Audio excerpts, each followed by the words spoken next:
오늘 우리에게 주시는 하나님의 말씀은 시편 55편 22절 말씀입니다. 시편 55편 22절 우리 함께 읽겠습니다. 내 짐을 여호와께 맡기라. 그가 너를 붙드시고 의인의 요동함을 영원히 허락하지 아니하시리로다. 아멘. 내 모든 시험 무거운 짐을 주 예수 앞에 아뢰이면 근심에 쌓인 날 돌아보사 내 근심 모두 맡으시네. 무거운 짐을 나 홀로 지고 견디다 못해 쓰러질 때 불쌍히 여겨 구원해 줄이 은혜의 주님 오직 예수.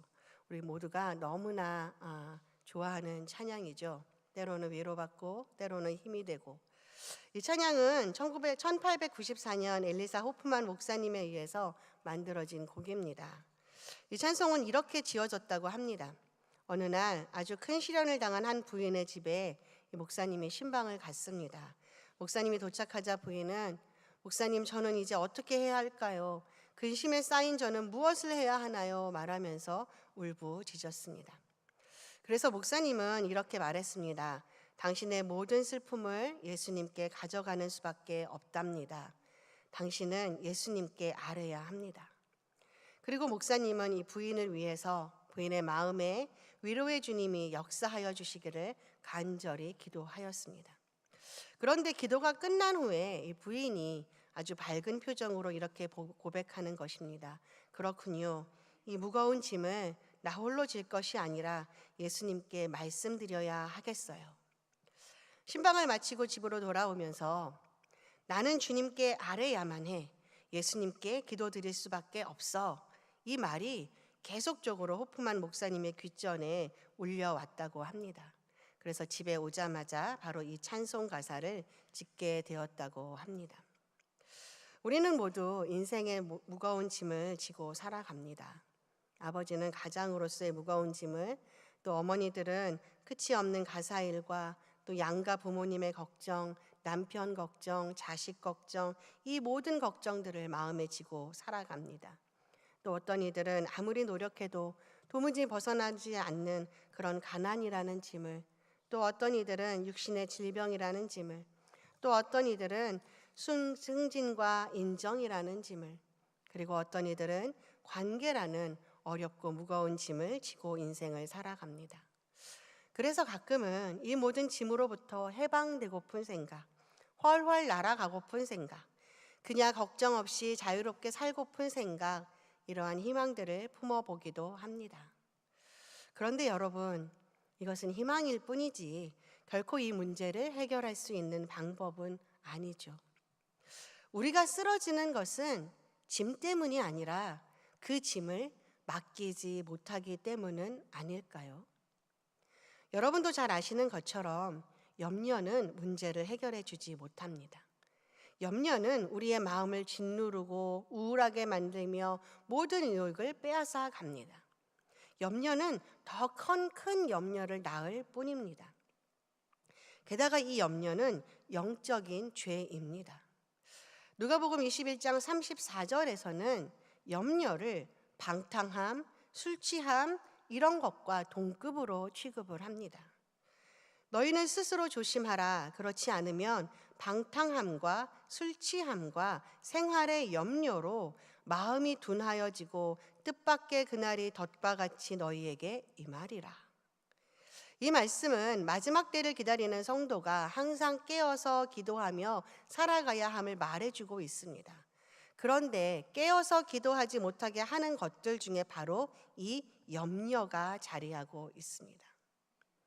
여러분, 염려는 마음을 둔하게 해서 하나님과의 관계를 깨트립니다. 그래서 염려는 믿음의 반대말이라고 할 수도 있습니다. 염려는 우리의 믿음을 파괴합니다. 또한 염려는 교만입니다. 아니, 그게 무슨 말입니까? 염려가 교만이라뇨? 신학자인 베레는 일반적으로 우리가 염려로 인한 두려움에 압도되는 것은 하나님이 아닌 우리 자신에게 집착하기 때문이다라고 말합니다. 다시 말하면 내 인생은 내 것이기 때문에 모든 문제들은 내 힘으로 해결해야 한다는 확신이 우리 가운데 차지하여서 내 안에 계신 하나님을 몰아내고 그 자리에 자기 자신을 앉힌다는 말입니다. 결국 염려는 하나님이 이 세상을 만드신 분이고 하나님이 나를 구원하여 주신 분이고 하나님이 내 삶을 이끌어 주시는 분이라는 이 사실을 인정하지 않는 행위인 것입니다.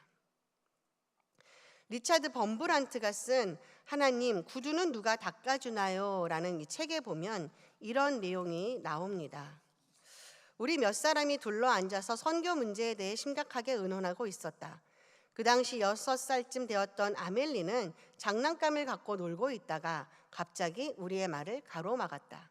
할아버지, 성경에 문제란 말이 어디에 나와요? 내가 알기로 성경에는 그런 단어가 없단다. 여기 있는 사람들은 다 성경을 믿는 사람들인데 왜 조금 더 중요하지 않은 것에 대해 그렇게들 걱정을 하죠? 그 단어는 성경에도 나오지 않는다면서요. 나는 이 어린아이의 말을 듣고 문제에 대한 해답을 찾으려는 노력은 쓸데없는 짓이라는 사실을 깨닫게 되었다. 그리고 많은 고통으로 가득 찬 나의 삶을 통해 골치 아픈 일로 머리를 썩이는 것이 죄라는 것을 배웠다. 성경에 보면 예수님이 교회의 머리이시고 믿는 우리는 몸이라고 되어 있다. 발도 팔도 두통을 앓을 수는 없는 일이다. 두통을 앓을 수 있는 것은 머리뿐이다. 그러므로 두통을 앓는 신자는 우리의 머리 되시는 예수님의 자리를 빼앗으려 하는 것이다. 그것은 마치 예수님에게 보좌에서 내려오시오. 이제부터 내가 머리요. 그것을 증명하려고 내가 두통을 앓고 있소. 라고 말하는 것과 같다. 그런데 우리가 왜 골치를 앓을 필요가 있는가? 우리의 모든 것을 하나님의 손에 맡길 수 있는 어린아이의 믿음을 배우자. 그렇습니다. 우리가 짐을 지고 그 짐으로 인하여 염려에 빠져 있는 것은 하나님을 인정하지 않는 행위이고 나는 하나님의 자녀라는 사실을 외면하는 행위입니다. 우리가 세상 사람들과 다른 것은 우리가 인생을 살며 무거운 짐을 질 때 그것을 맡길 곳이 있다는 것입니다. 그래서 베드로전서 5장 7절에서는 우리의 모든 염려를 우리의 무거운 짐들을 다 주님께 맡겨버리라 라고 말합니다. 그리고 그것이 겸손한 자의 모습이다 라고 말하고 있습니다.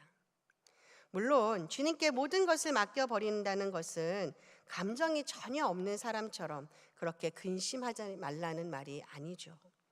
그 염려로 인한 두려움에 압도되지 말라는 것입니다.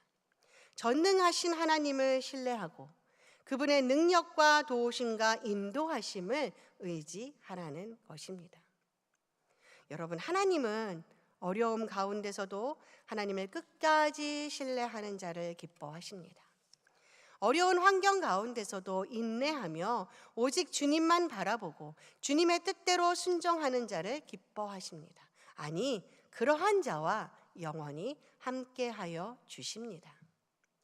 오늘 본문의 시편 55편은 인생의 역경 가운데서도 끝까지 하나님을 신뢰하는 다윗의 고백을 생생하게 우리에게 전해줍니다.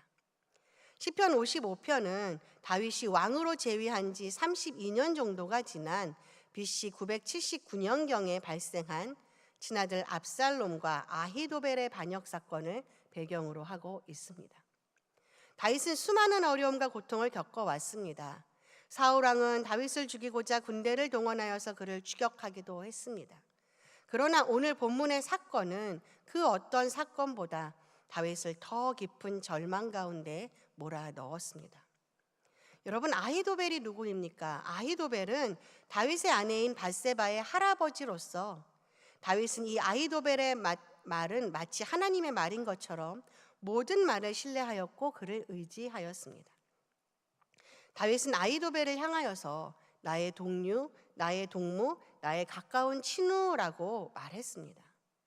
그런데 그러한 그가 늘 다윗 옆에서 다윗에게 조언을 하면서 한편으로는 다윗의 아들인 압살롬과 다윗을 죽이고 왕위를 찬탈하려는 반역을 도모하고 있었던 것입니다.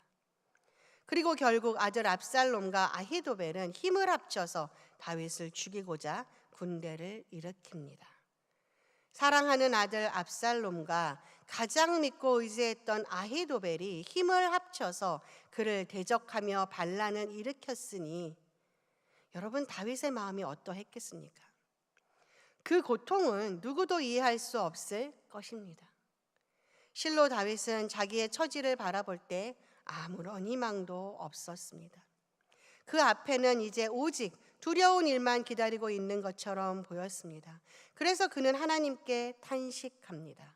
우리 같이 2절 말씀을 읽겠습니다. 2절입니다. 내게 굽히사 응답하소서. 내가 근심으로 편하지 못하여 탄식하오니. 여기서 이 근심이라는 말은 수풀이라는 의미를 가지고 있습니다.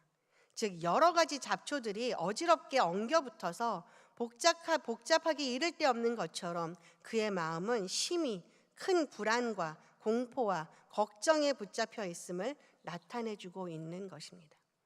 그리고 편치 못하다라는 말은 비틀거리다, 흔들거리다 그런 의미를 갖고 있습니다.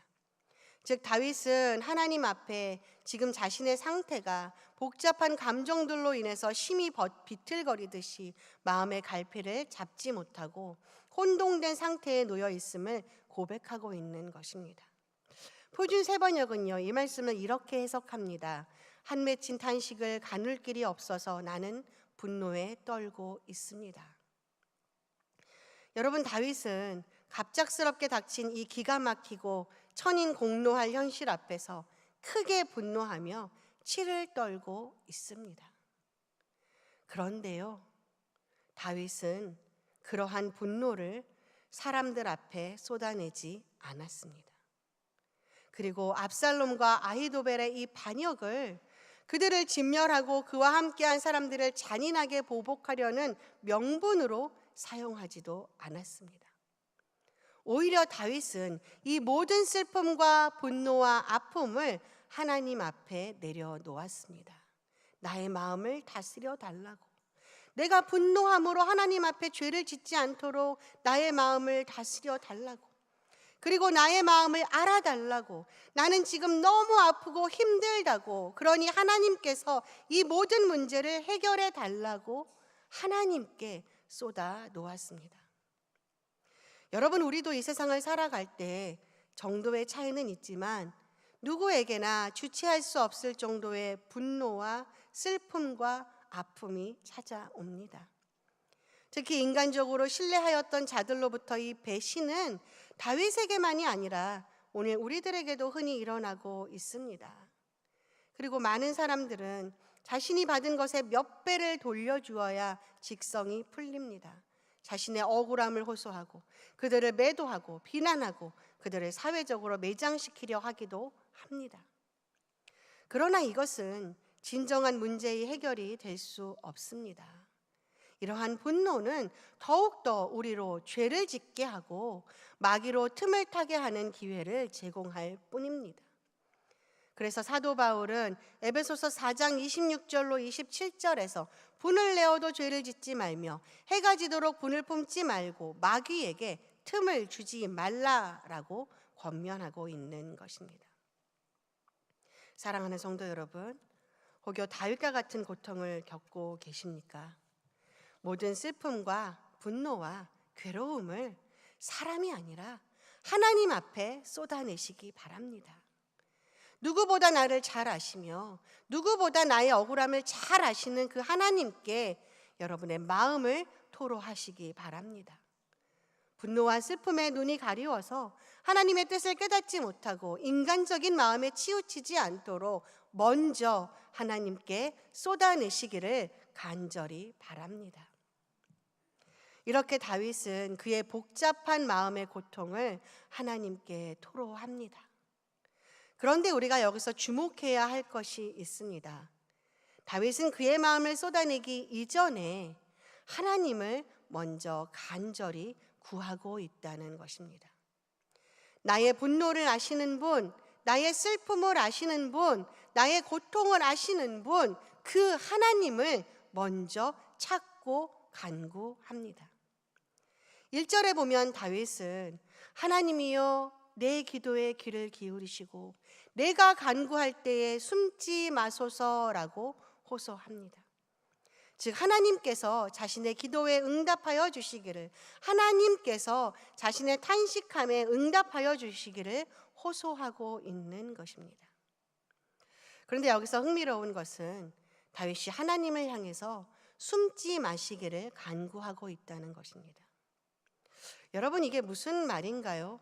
하나님이 숨으시다니요.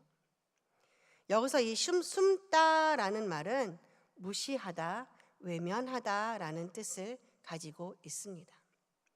신명기 22장 4절에 보면 내 형제의 나귀나 소가 길에 넘어진 것을 보거든 못 본 채 하지 말고 너는 반드시 형제를 도와 그것들을 일으킬지니라고 말씀합니다. 그런데 여기서 이 못 본 채 하다라는 말이 숨다라는 말과 같은 의미의 말입니다. 그러니까 다윗은 하나님께 어려움에 처한 자신을 못 본 채 하지 말아 주시기를 호소하고 있는 것입니다. 여러분, 다윗에게 있어서 하나님이 자신을 못 본 채 하고 자신의 기도를 외면하신다면 그야말로 아무런 소망도 가질 수 없는 상황인 것입니다. 현실의 문제가 그를 짓누르고 고통스럽게 하는 것도 절망이지만 하나님께서 함께 하시지 않는 것보다, 하나님께서 자신의 기도를 외면하시는 것보다 더 절망적인 것은 다윗에게 없기 때문입니다. 다윗이 숨을 쉴 수 있는 방법은, 다윗이 고난 속에서 마음을 지키고 일어설 수 있는 방법은, 다윗이 이 세상을 이기며 살아갈 수 있는 방법은 오직 하나님께서 함께하여 주시는 것이고 하나님께서 자신의 기도를 들어주시는 것이었습니다. 여러분, 우리의 삶에서 하나님께서 함께하여 주시지 않는다면, 하나님께서 나의 기도를 외면하신다면 이보다 더 비극적인 일은 없습니다. 하나님의 자녀는 하나님의 관심 속에서만 살아갈 수 있으며, 하나님의 자녀는 하나님의 음성을 들으며 그 말씀에 순종하며 살아갈 때 생명력 있는 삶을 살아낼 수 있습니다. 그러므로 우리는 오직 하나님을 절대적으로 의지해야 합니다. 하나님은 하나님을 절대적으로 의지하며 하나님만을 바라보는 자녀들을 결코 못 본 채 하지 않으십니다. 물론 때로 우리가 보기에 하나님이 우리를 외면하시는 것처럼 느껴질 때가 있습니다. 아무리 기도를 해도 응답하여 주지 않으실 때, 극심한 고난에 처하게 되었을 때 마치 하나님이 나를 외면하시는 것처럼 느껴집니다. 다윗 역시 지금 당하는 이 고통과 슬픔이 그를 한없이 짓누르기에 하나님께서 외면하는 것은 아는지 그래서 숨지 마시기를 호소하고 있지 않습니까? 하나님, 숨지 마소서. 욥도 그랬습니다. 어느 날 욥은 갑자기 큰 재앙을 당하여서 자식들과 재산과 건강까지 모든 것을 잃었습니다. 그리고 욥이 기도해도 하나님의 응답은 없었습니다. 욥은 아무런 이유도 없이 하나님이 자신을 버렸다고 생각하였습니다. 자신을 철저하게 외면하신다고 생각하였습니다. 욥은 그의 심정을 이렇게 고백했죠. 내가 주께 부르짖으나 주께서 대답하지 아니하시오며 내가 섰사오나 주께서 나를 돌아보지 아니하시나이다. 주께서 나를 죽게 하사 모든 생물을 위하여 정한 집으로 돌려보내시리이다. 그러나 여러분, 하나님은 욥을 결코 버리거나 외면하지 않으셨습니다. 단지 뜻하신 바가 있어 잠시 욥에게 고난을 허락하시고 침묵하신 것이죠. 여러분, 하나님은 결코 자기 자녀를 버리시거나 외면하지 않으십니다. 하나님은 우리의 부르짖음을 알고 계시고 우리의 고통을 알고 계십니다. 아니, 하나님은 우리의 고통 가운데 함께하여 주십니다. 지금 다윗의 이 어처구니 없는 상황 속에서 하나님은 다윗과 함께 아파하며 다윗과 함께 슬퍼하고 계십니다. 그러므로 하나님을 먼저 구하십시오. 하나님을 먼저 바라보십시오. 하나님을 절대적으로 신뢰하고 하나님께 모든 슬픔과 고통과 억울함과 분노까지도 쏟아내시기를 바랍니다. 다윗은 오직 하나님만을 간구하며 하나님께 자신의 모든 심정을 토로했습니다. 다윗은 자신의 마음을 솔직하게 하나님께 말합니다. 하나님, 나의 기도를 들어주세요. 나를 외면하지 말아주세요. 나는 지금 마음이 너무 상하였습니다. 내 마음이 심히 아프고 사망의 위험이 내게 이르렀기에 두렵고 떨립니다. 내게 비둘기같이 날개가 있다면 날아가서 편히 쉬고 싶습니다. 내가 멀리 날아가서 광야에 머무르고 싶습니다. 여러분, 참 솔직한 기도 아닙니까? 이 성경에서 광야는 핍박받는 자들의 도피처로도 자주 언급이 됩니다. 그러니까 다윗은 지금 자신이 겪고 있는 이 고난과 죽음의 공포에서 되도록 멀리 떨어질 수 있는 그런 피난처로 날아가서 평안히 거할 수 있다면 아무런 바랄 것이 없다고 자신의 소원을 말하고 있는 것입니다. 얼마나 힘이 들면 다윗이 이렇게 연약한 기도를 하고 있을까요? 어떤 어려움 속에서도 굳건히 일어섰던 다윗이 지금 멀리 날아가서 모든 것을 잊고 편안히 거할 안식처를 구하고 있습니다. 현실을 피하고 싶은 그 마음에 외적인 조건의 변화에서 평안을 찾을 수 있을 거라 생각하고 있는 것입니다. 그러나 여러분, 압살롬의 공격을 피할 수만 있다면, 멀리 이국 땅 누구도 찾을 수 없는 곳에 숨어버릴 수 있다면 과연 평안할까요? 과연 이 문제를 해결할 수 있을까요? 아니, 다윗 말고 우리의 문제를 생각해 봅시다. 우리가 가지고 있는 병이 나을 수만 있다면, 내가 묶여있는 이 모든 억압에서 자유로울 수만 있다면, 경제적인 어려움이 나아질 수만 있다면, 지겨운 공부에서 벗어날 수만 있다면, 인생 대박의 행운을 거머쥘 수만 있다면 우리는 행복할 것이고 평안할 것이라 생각할 때가 얼마나 많이 있습니까? 그러나 우리가 생각하는 이런 외적인 요소들이 단숨에 해결된다고 해서 참된 안식과 평안이 찾아오는 것은 아닙니다.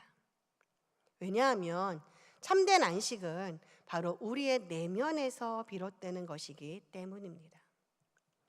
바울은 빌립보서 4장 11절로 13절에서 이렇게 고백합니다. 어떠한 형편에서든지 나는 자족하기를 배웠노니 나는 비천에 처할 줄도 알고 풍부에 처할 줄도 알아 모든 일 곧 배부름과 배고픔과 풍부와 궁핍에도 처할 줄 아는 일체의 비결을 배웠노라. 내게 능력 주시는 자 안에서 내가 모든 것을 할 수 있느니라. 아멘. 여러분, 바울이 진정한 인생의 만족과 평안과 안식을 누릴 수 있었던 것은 부유함도 배부름도 또 고난과 고통을 잘 피해왔기 때문도 아니라 비천함 속에서도 배고픔 속에서도 궁핍하고 고통스러운 순간에서도 그의 마음속에 자리 잡고 있는 능력 주시는 분, 바로 그 주님에 대한 믿음과 확신이 있었기 때문입니다. 그렇습니다. 참된 안식과 평안은 외적인 조건에서 오는 것이 아닙니다. 참된 평안은 우리의 내면에서부터 오는 것이고 능력을 주시는 하나님께 대한 온전한 믿음과 확신에서부터 비롯되는 것입니다. 그래서 잠언은 이렇게 말합니다. 잠언 3장 24절로 26절 말씀입니다. 내가 누울 때에 두려워하지 아니하겠고 네가 누운즉 네 잠이 달리로다. 너는 갑작스러운 두려움도 악인에게 닥치는 멸망도 두려워하지 말라. 대저 여호와는 네가 의지할 이시니라. 네 발을 지켜 걸리지 않게 하시리라. 아멘. 사랑하는 성도 여러분, 우리가 고난 가운데 있을 때 우리가 피할 곳은 다른 곳이 아니라 바로 하나님 품입니다. 내 짐이 너무 무거워서 현실을 벗어나고자 애쓰십니까? 하나님 안에 거하시기를 바랍니다.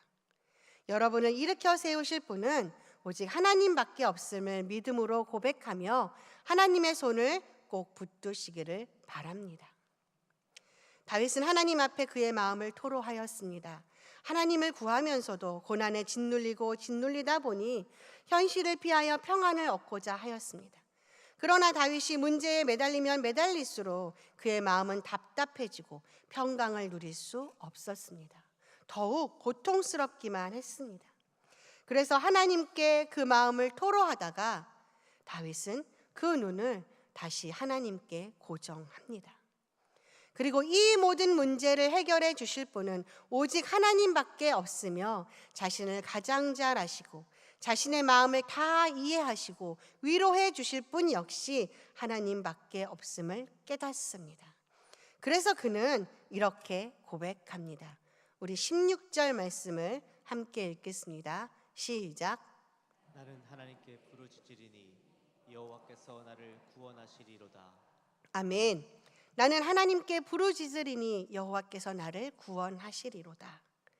여러분, 다윗이 고난에서 그를 짓누르는 그 무거운 짐에서 그 시선을 하나님께로 옮기자 그는 지금까지 하나님께서 자신을 어떻게 인도하여 주셨는지를 깨닫게 되었습니다. 그래서 그는 18절에 이렇게 말합니다. 나를 대적하는 자 많더니 나를 치는 전쟁에서 그가 내 생명을 구원하사 평안하게 하셨도다. 네, 지금까지 그의 인생에서 내쪽으로는 사울과 같은 대적이, 외쪽으로는 여러 나라들이 다윗을 대적하며 그를 위협하였습니다.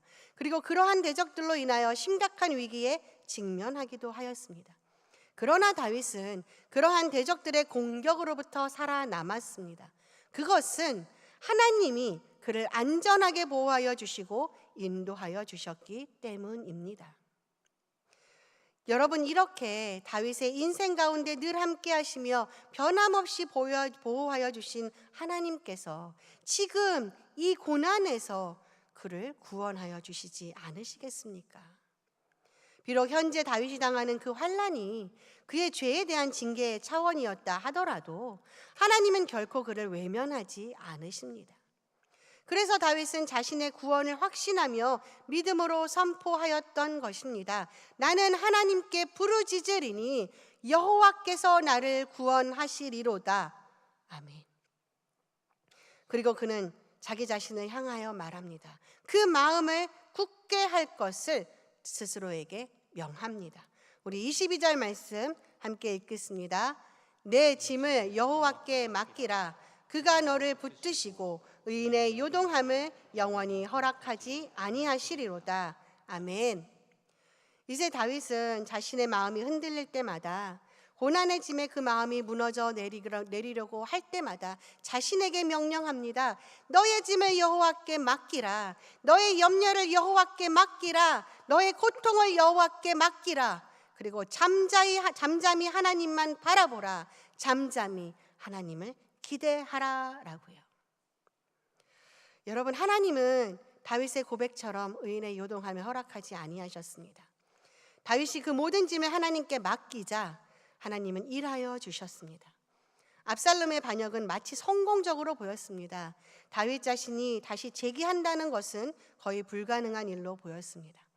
압살롬과 아히도벨 등은 아주 오래전부터 주도 면밀하게 반역을 준비하여 왔고 그것은 성공한 것처럼 보였습니다.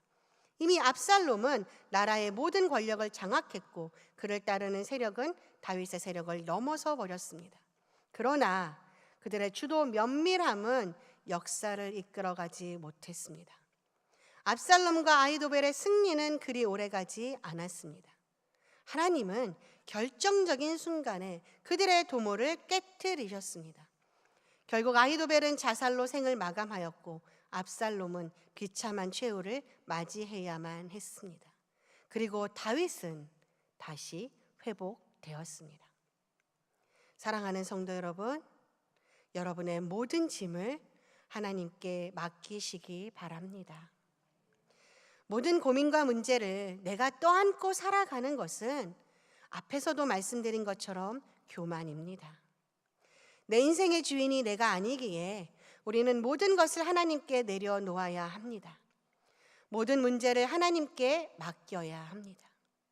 물론 전적으로 하나님께 맡기는 것은 잘 되지 않습니다. 왜냐하면 여전히 문제가 더 커 보이고 여전히 내 안에 내가 너무나 많이 차지하고 있기 때문입니다. 그러나 맡긴다는 것은 하나님을 온전히 인정하는 것입니다. 맡긴다는 것은 나를 철저히 비우는 것입니다. 맡긴다는 것은 내 시선을 문제에서 하나님께로 옮기는 것입니다. 그래서 맡김을 우리는 거듭 훈련해야 합니다. 우리가 믿는 하나님은 그냥 세상의 신들 중에 신이 아닙니다. 하나님은 천지를 창조하시고 역사를 주관하시는 오직 한 분 살아계신 하나님이십니다.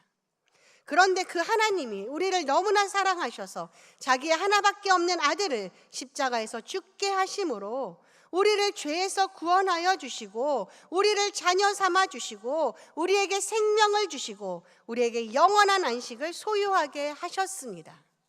우리를 하나님의 영원한 자녀로 만들어 주셨습니다. 그런데 그런 하나님이, 아버지 하나님이 저와 여러분을 외면하시겠습니까? 모른 채 하시겠습니까? 결코 그렇지 않습니다. 하나님은 저와 여러분의 머리털까지도 다 세시는 분이시며 여러분보다도 여러분을 더 잘 아시는 분이십니다. 그러므로 하나님께 여러분의 모든 짐을 맡기십시오.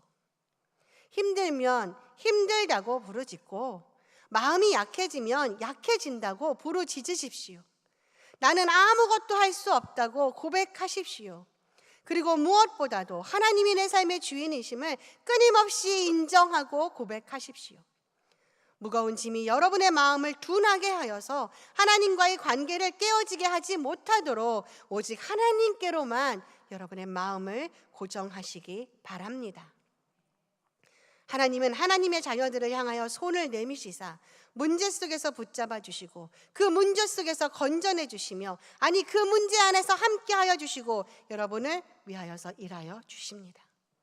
그러므로 사람 의지하지 마시고 사람에게 토로하지 마시고 환경 바라보지 마시고 내 판단과 내 생각을 고집하지 마시고 모든 짐을, 여러분이 지고 있는 그 무거운 짐들을 하나님께 온전히 내어 맡기시기를 주님의 이름으로 축복합니다. 기도하겠습니다. 하나님, 우리는 문제 앞에서 넘어지고 염려 앞에서 절망하며 무거운 짐으로 인하여 주저앉을 때가 많지만, 그러나 이 모든 짐을 하나님께 맡길 수 있는 하나님의 자녀임을 고백합니다. 그리고 하나님의 자녀를 되게 하셨음에 감사드립니다. 우리 한 사람 한 사람 정말 이 세상을 살아가는 것이 너무나 힘이 듭니다. 그러나 하나님이 나의 아버지 되심을 결코 잊지 않게 하시고 하나님이 나와 함께 아파하시며 나를 붙잡아 주시고 나를 일으켜 세워주심을 끝까지 바라보게 하시옵소서. 나의 모든 짐을 하나님께 맡길 수 있는 그 믿음을 우리에게 허락하여 주시옵소서. 이 시간 또한 하나님 주 앞에 귀한 예물 드립니다. 이금명 집사님 11조 예물 드립니다. 박창근 하나님께서 건강 가운데 지켜주셔서 감사합니다. 앞으로도 지켜주실 주님을 믿습니다. 주님을 의지하고 오직 주님만 바라보며 감사 헌금 드립니다. 김찬혜 장로님, 임정희 집사님 감사 예물 드리고 또한 1,000번째 예물 드립니다. 김태민, 김태윤, 김서윤 1,000번째 예물 드립니다. 김혜순 권사님, 오치민, 오영준, 방효빈 1,000번째 예물 드립니다. 하나님, 우리의 힘으로는 아무것도 할 수 없음을 고백합니다. 오직 하나님께서 회복시키시고 하나님께서 치료하여 주시고 하나님께서 일으켜 세워주심을 다시 한번 고백합니다. 이 아버지 예물 위에 하나님께서 함께하여 주시고 저들의 삶을 온전히 붙잡아 주시옵소서. 예수님의 이름으로 기도드립니다. 아멘. 우리 다 같이 일어나셔서 찬양하겠습니다.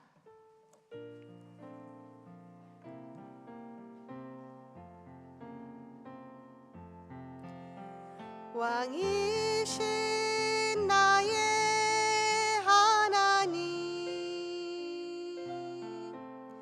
내가 주를 높이고 영원히 주의 이름을 송축하리이다.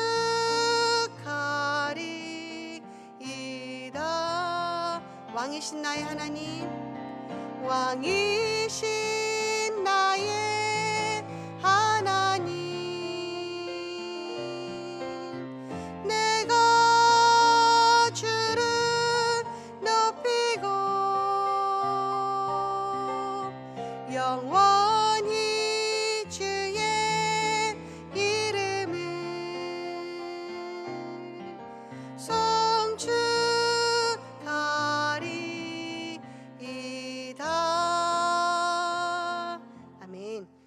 기도나겠습니다.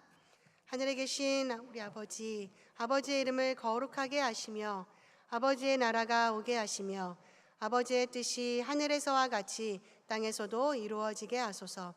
오늘 우리에게 일용할 양식을 주시고 우리가 우리에게 잘못한 사람을 용서하여 준 것 같이 우리 죄를 용서하여 주시고 우리를 시험에 빠지지 않게 하시고 악에서 구하소서.